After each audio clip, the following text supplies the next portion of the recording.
Oke, hari ini kita akan membaca bersama dari 1 Petrus 2, 11 sampai 17. Peringatan untuk hidup sebagai hamba Allah. Saudara-saudaraku yang kekasih, aku menasihati kamu supaya sebagai pendatang dan perantau, kamu menjauhkan diri dari keinginan-keinginan daging yang berjuang melawan jiwa. Milikilah cara hidup yang baik di tengah-tengah bangsa-bangsa bukan Yahudi, supaya apabila mereka memfitnah kamu sebagai orang durjana, mereka dapat melihatnya dari perbuatan-perbuatanmu yang baik dan memuliakan Allah pada hari Ia melawat mereka.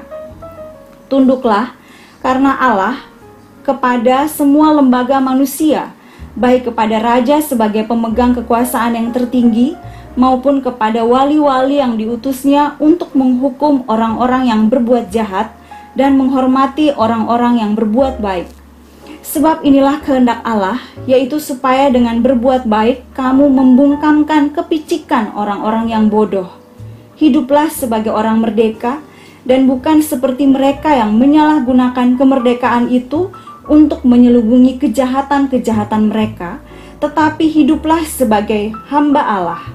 Hormatilah semua orang, kasihilah saudara-saudaramu, takutlah akan Allah, hormatilah raja. Apa yang terjadi di jemaat penerima surat 1 Petrus ini? Nah, ada 3 hal yang akan saya bagikan kepada rekan-rekan semua. Memang kalau kita lihat dari ayat 11 sampai 17 ada banyak poin, tapi saya hanya mengambil 3 hal. Yang pertama adalah Petrus sebagai penulis dari surat ini mendesak umat kepunyaan Allah untuk menjalani kehidupan seperti apa. Kita bisa lihat ada di ayat 11b. Kamu menjauhkan diri dari keinginan-keinginan daging yang berjuang melawan jiwa. Ada di ayat 11b ini ya. Nah, mungkin saya perlu menceritakan atau menjelaskan kepada teman-teman sekalian apa makna atau apa konteks saat itu. Karena kalau kita tidak paham konteks, kita agak sulit untuk menarik masuk dalam konteks kehidupan kita pada saat ini ya rekan-rekan semua.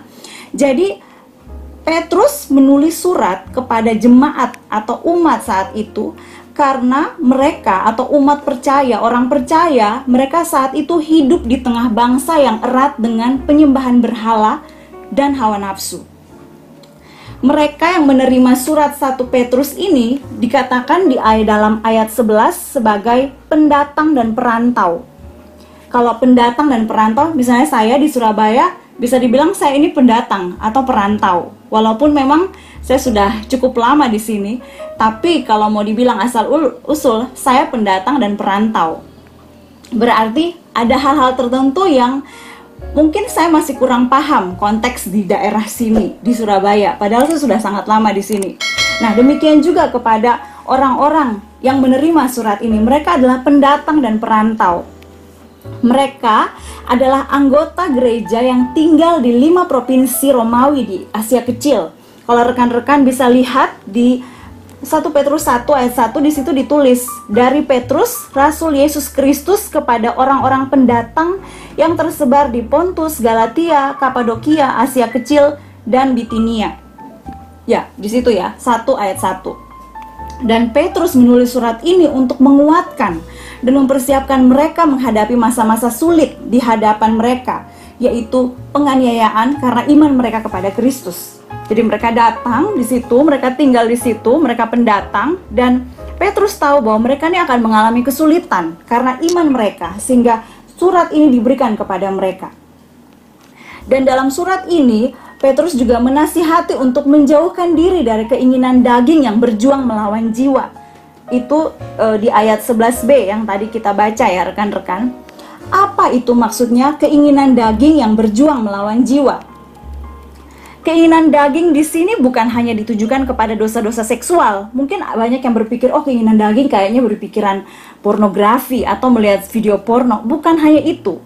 Tapi menurut Galatia 5 ayat 19-21, perbuatan daging telah nyata. Itu di situ dijelaskan, percabulan, kecemaran, hawa nafsu, penyembahan berhala, sihir, perseteruan, perselisihan, iri hati, amarah, kepentingan diri sendiri, percideraan, roh pemecah, kedengkian, kemabukan, pesta pora, dan sebagainya. Terhadap semuanya itu kuperingatkan kamu, bahwa barang siapa melakukan hal-hal yang demikian, ia tidak akan mendapat bagian dalam kerajaan Allah. Jadi ini adalah contoh-contoh dari keinginan daging yang berjuang melawan jiwa. Dan Barclay juga berkata mengenai kata daging. Kata daging berarti jauh lebih daripada manusia secara fisik. Jadi daging itu, keinginan daging itu bukan hanya segala sesuatu yang bersifat fisik.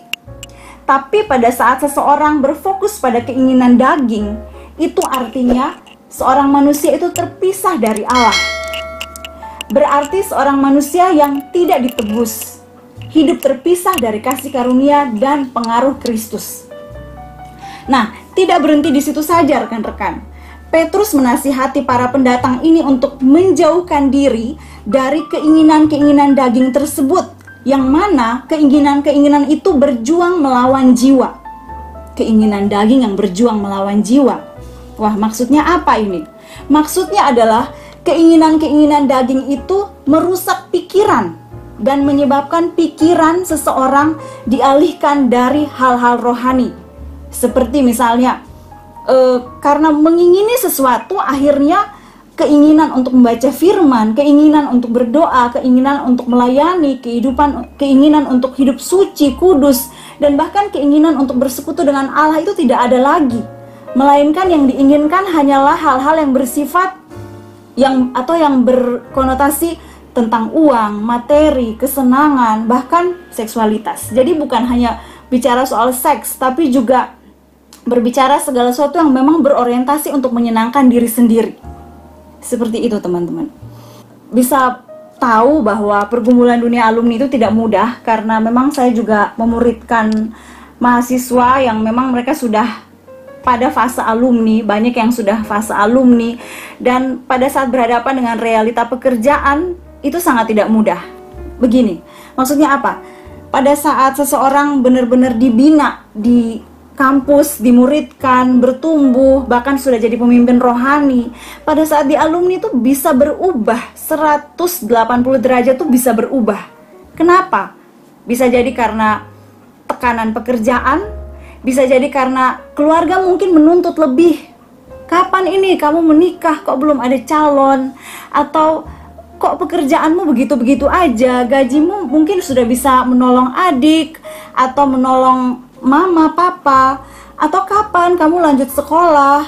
Kalau kamu bisa sekolah kan mungkin penghasilanmu bisa lebih tinggi dan sebagainya. Jadi pada saat seseorang sudah masuk dalam dunia alumni, pergumulan tidaklah sesederhana pada saat masih di mahasiswa.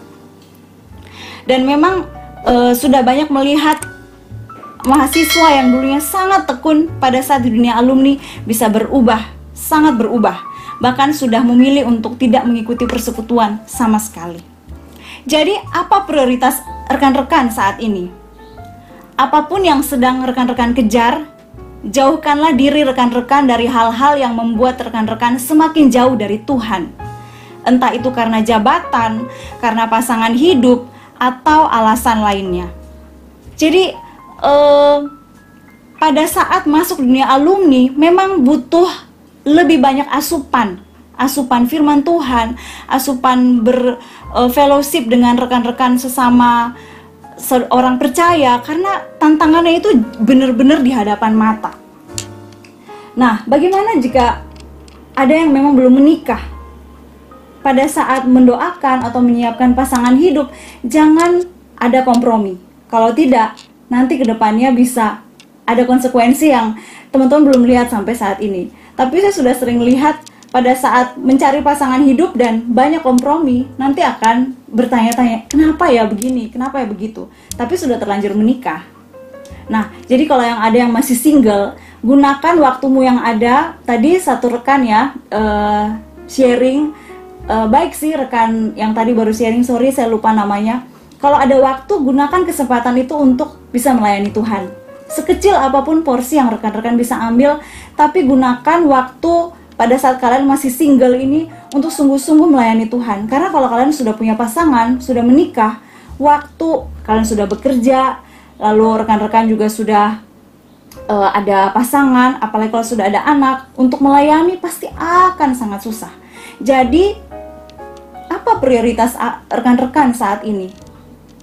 Kejarlah sesuatu yang sungguh-sungguh menolong rekan-rekan semakin dekat dengan Tuhan dan bukannya semakin jauh dari Tuhan. Bukan masalah uang itu tidak boleh dicari, bukan masalah itu. Tapi pada saat fokus hidup kita sudah pada uang, pasti kita larinya akan beda kayak gitu.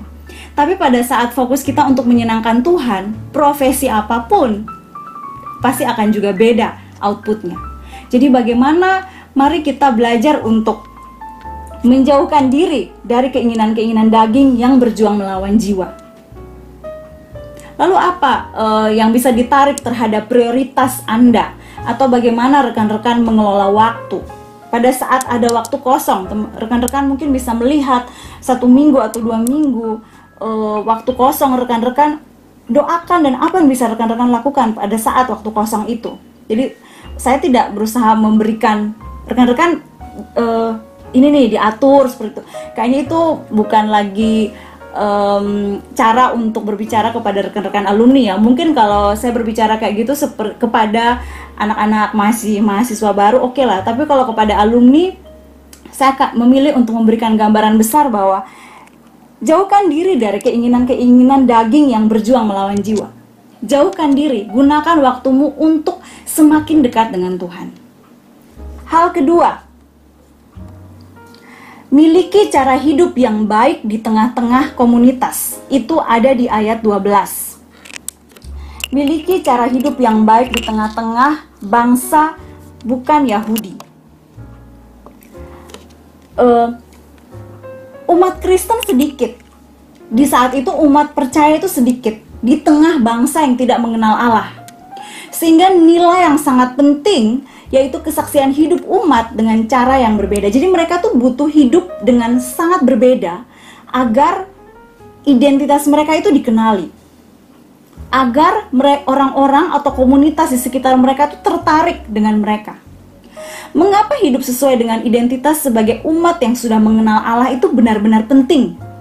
Sebab pada abad-abad pertama pada saat itu, di negara-negara kafir atau non-Yahudi, orang Kristen itu selalu dicampur adukan atau disamakan dengan orang Yahudi. Jadi seperti, kamu Kristen berarti kamu Yahudi.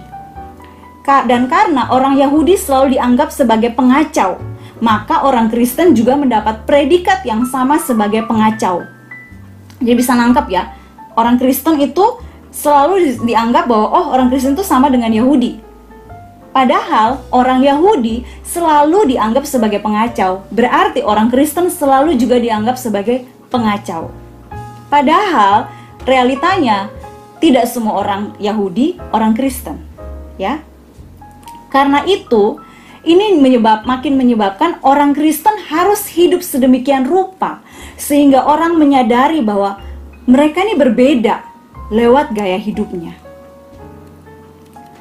Di bagian firman Tuhan yang lain ada sebuah gaya hidup orang-orang yang mengenal Allah dan sangat berdampak pada komunitas sekelilingnya, yaitu cara hidup jemaat mula-mula. Itu ada di Kisah Para Rasul pasal 2. Hidup yang begitu rupa sehingga di Kisah Para Rasul pasal 2 ayat 47 dikatakan mereka disukai semua orang. Dan tiap-tiap hari Tuhan menambah jumlah mereka dengan orang yang diselamatkan. Hiduplah sebagai hamba Allah.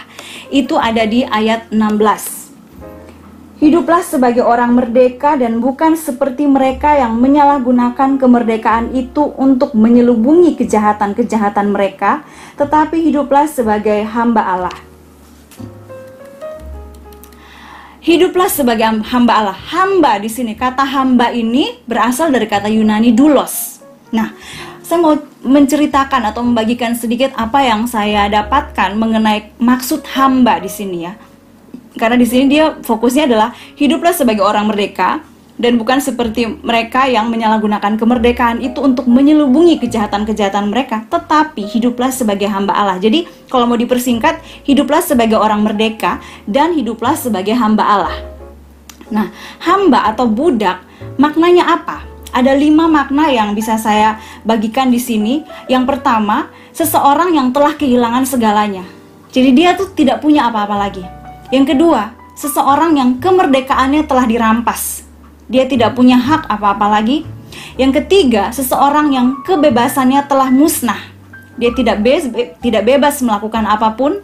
Yang keempat, seseorang yang kehendaknya telah hampa. Dan yang kelima, bahkan namanya tidak ada lagi. Itu makna hamba. Jadi benar-benar dia tidak punya kuasa atas dirinya sendiri. Yang memiliki kuasa atas dirinya siapa? Tuhan. Tuannya, maksudnya Tuannya yang menebus dia, yang membeli dia. Nah, kalau kita tarik dalam kondisi kita saat ini, kita tuh sebenarnya hamba yang ditebus oleh Yesus Kristus, satu-satunya Tuhan dan Juru Selamat kita. Hidup kita ini berhutang dalam darahnya. Kita telah lunas dibayar dan kita telah merdeka dalam kasih karunia-Nya. Saya tidak tahu kerohanian rekan-rekan semua bagaimana di masa pandemi ini, tapi banyak sekali yang tertekan, banyak sekali yang benar-benar depresi. Mungkin karena keuangan, mungkin karena kehilangan orang yang dikasihi, mungkin karena kayak overthinking gitu. Overthinking dengan besok kalau kena dengan orang gimana, terus kalau kena gimana, kalau saya begini gimana. Jadi banyak sekali orang-orang yang stres di masa-masa ini. Lalu bagaimana dengan kita ini yang kalau misalnya kasarannya gini ya rekan-rekan, kalau sudah percaya Kristus, ya berdoa, kamu berdoa aja, Tuhan akan tolong. Tapi bagaimana dengan orang yang belum percaya? Kalau dalam malam hari ini di persekutuan ini ada yang belum percaya kepada Yesus Kristus sebagai satu-satunya Tuhan dan Juru Selamat, saya menantang rekan-rekan untuk berdoa dalam hati, meminta Tuhan menjamah hati teman-teman, sehingga teman-teman bisa menerima Yesus Kristus sebagai satu-satunya Tuhan dan Juru Selamat. Itu yang pertama. Lalu yang kedua, bagaimana jika teman-teman sudah berjumpa, sudah percaya kepada Yesus Kristus, tapi dalam keseharian, menghadapi keseharian hidup sebagai seorang dokter yang bergumul terus-menerus, dan akhirnya teman-teman tuh merasa sangat kering secara rohani. Nah, saya ingin kita sama-sama merenungkan bahwa sebenarnya kita ini hamba loh. Kita tidak ada punya hak sedikit pun dengan kehidupan kita. Yang punya hak adalah Tuhan kita. Dan karena kita sudah lunas dibayar dengan darahnya yang mahal, maka marilah kita menjadi hamba Allah yang setia. Orang Kristen adalah orang merdeka. Merdeka dari setan, merdeka dari dosa. Namun ingat bahwa kita adalah hamba Allah. Untuk itu kita harus taat sepenuhnya kepada Allah, apapun kondisinya.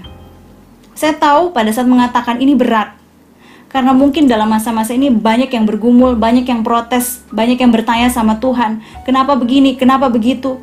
Saya juga ada pergumulan tersendiri. Tapi pada saat merenungkan bagian ini, saya percaya bahwa saya ini hamba. Jadi yang punya hak atas hidup saya adalah Tuhan. Oke, kembali berbicara tentang prioritas. Kalau sebagai seorang, kita melihat diri kita ini hamba, maksudnya kita ini berhutang loh sepenuhnya kepada Tuhan yang empunya hidup kita. Mau apapun profesi kita, dokter, perawat, apoteker, atau profesi di kesehatan apapun, atau di luar dunia kesehatan, kita belajar untuk melihat bahwa saya ini menggunakan hidup saya sepenuhnya untuk taat kepada Allah. Ada sebuah buku, saya tidak tahu rekan-rekan sudah baca atau belum. Bukunya ini ya, saya juga lagi baca, Liturgy of the Ordinary. Jangan khawatir, ini sudah bahasa Indonesia kok, sudah diterjemahkan. Ini bukan promosi buku, tapi memang saya lagi membaca buku ini. Buku ini bagus sekali rekan-rekan. Saya akan menceritakan satu bagian yang bagi saya diingatkan. Ada satu bagian dari buku ini berbicara tentang tantangan dari pembentukan kita adalah kebosanan dalam rutinitas harian kita. Jadi dia bercerita atau dia menulis tentang bagaimana kita bisa melihat Allah dalam rutinitas yang mungkin kita tanpa sadar melakukannya tanpa berpikir. Contoh misalnya bangun tidur, merapikan tempat tidur, atau mencuci piring, atau makan, atau memeriksa email. Di buku ini mengajak kita untuk berpikir bahwa Allah itu, kadang-kadang kita itu menemukan Allah pada saat mengerjakan hal-hal yang bombastis, kayak misalnya mau ada pameran apa, atau mau ada KKR apa, atau mau pelayanan apa yang besar. Tapi pada saat mengerjakan hal-hal yang kecil misalnya, atau pada saat rekan-rekan dalam konteks praktek di rumah sakit mungkin lagi menjaga di UGD atau pulang jaga shift malam atau shift yang saya nggak tahu pulangnya jam berapa ya. Tapi pada saat mengerjakan hal rutinitas itu mungkin ada kebosanan, ada stres, frustrasi, belum lagi ada tuntutan dari orang tua dan sebagainya. Tapi buku ini mengajak untuk kita berpikir bahwa sebenarnya keseharian kita itu yang membentuk diri kita. Bukan hal-hal besar, bukan hal-hal bombastis yang terjadi cuma insidentil. Oh, tahun ini ada, terus tahun depan ada. Tidak, bukan itu yang membentuk hidup kita, tapi keseharian itu. Nah, kalau keseharian atau hal-hal rutin yang kita lakukan, tapi tanpa kita merenungkan tentang Allah, maka hidup kita akan mengalir begitu saja. Jadi apa yang perlu dilakukan?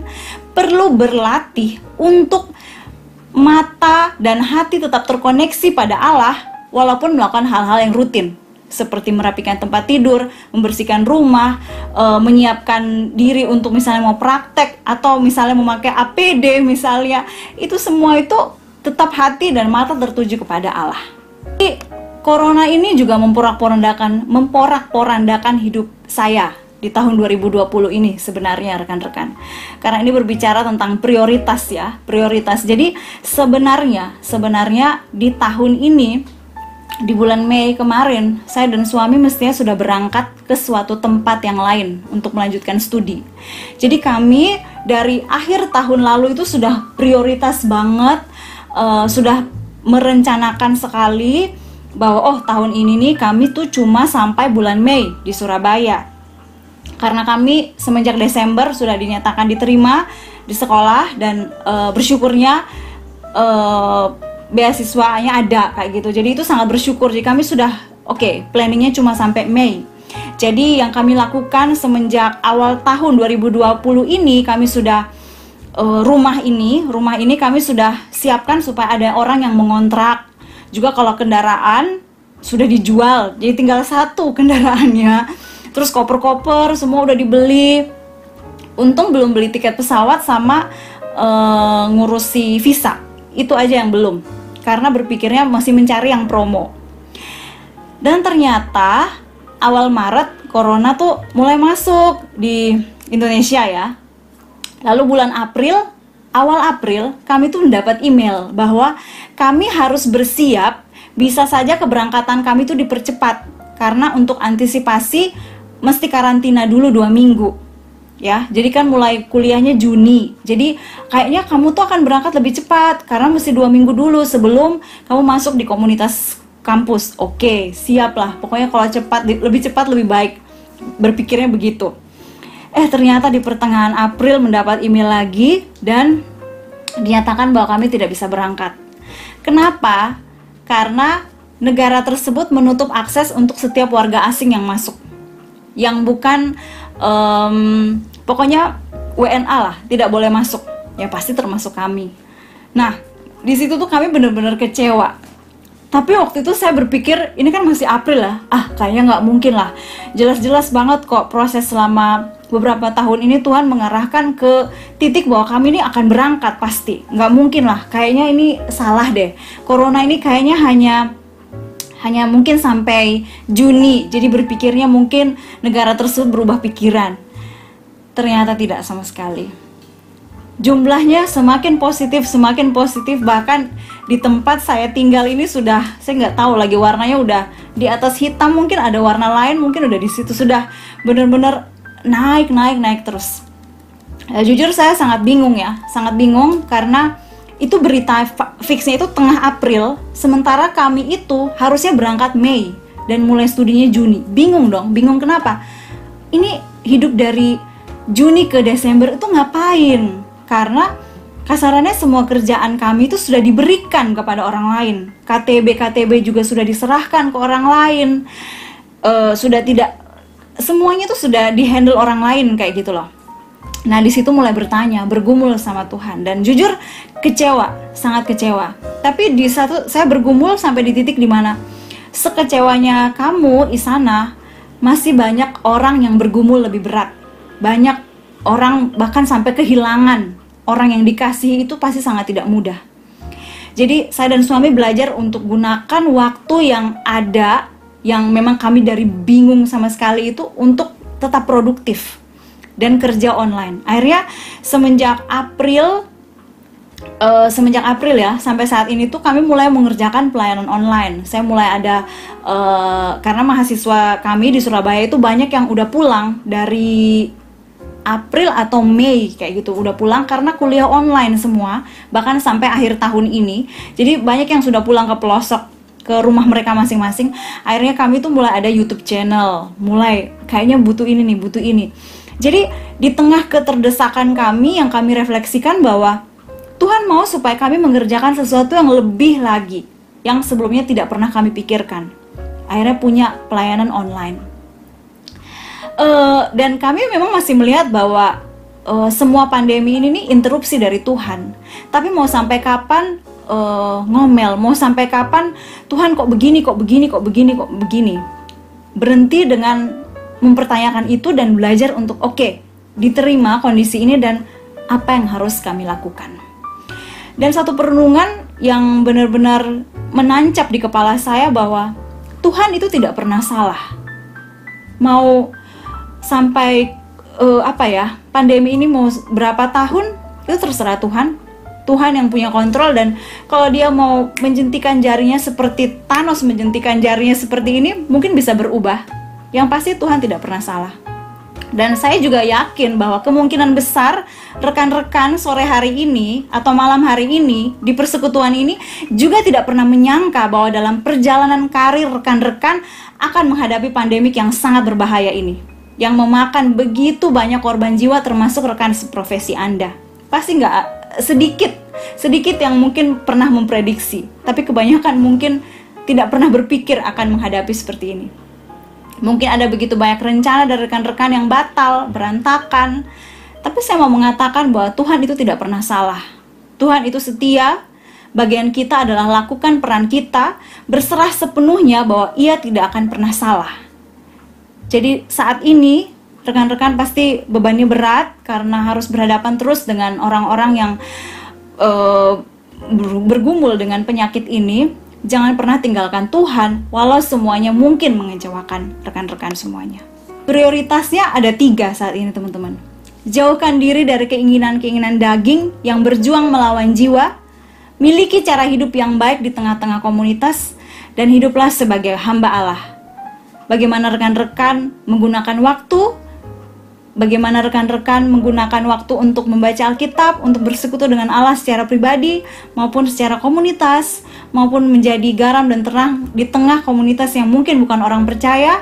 Saya percaya rekan-rekan bisa memanagenya dengan baik, karena setiap orang pasti jadwalnya sangat berbeda satu sama lain, tapi yang pasti tetap senangkan Tuhan dengan profesi rekan-rekan saat ini. Oke, itu saja dari saya. Mari kita satu dalam doa, kita berdoa.